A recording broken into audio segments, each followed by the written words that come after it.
Hello YouTube and welcome to Mr. Dodo 8449. This is my second project that I'm going to be doing. It's a fish tank. You may be able to tell I'm making it myself. I've had to make it myself because it's such an odd shape.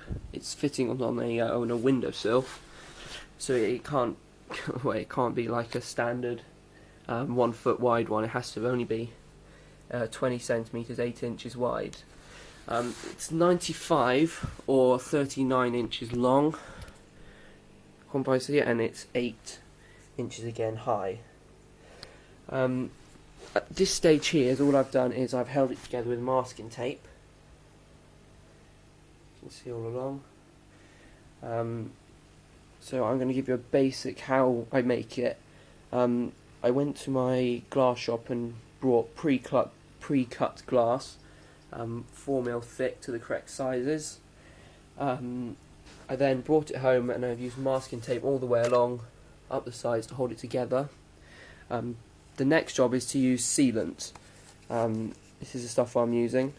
It needs to be clear, it needs to be 100% sealant, no toxins in it, and you've got to read the packaging to make sure it can be used in constant water. This one is, it's fine, I've checked it all out. So it's what you do is you get your sealant gun and you would run all the way along the underside of this, so on the other side all the way along. You then stick it down and put something behind it to hold it upright.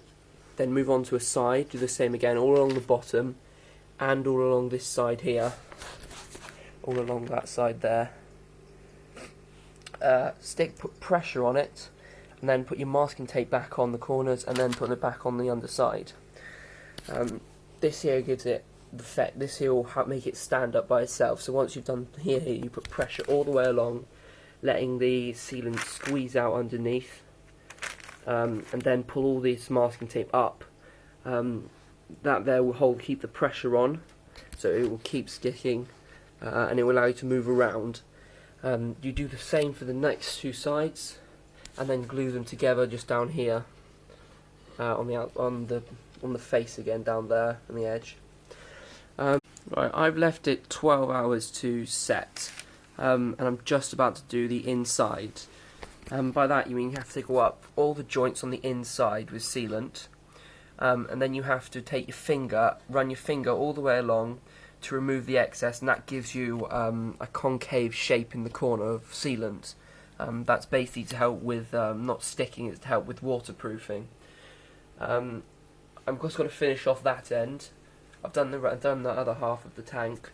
You then have to leave it for 24 hours to dry completely solid.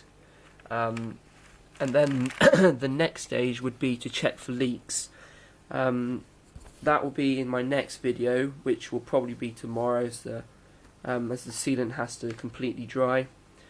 And then in the next few videos I'm going to show you what I use, filters, lights and things like that, and how I set up my fish tank.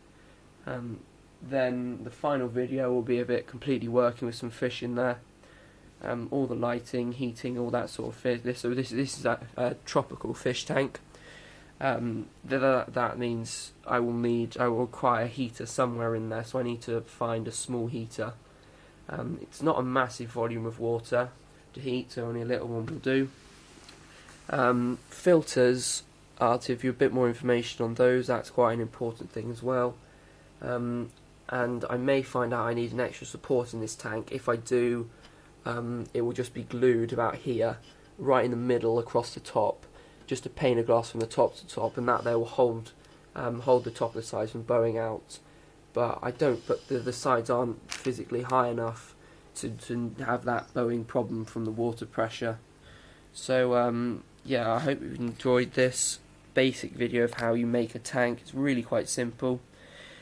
There's not much to it really, just cut the glass, glue it down, and then you have to leave it for 24 hours and find any holes.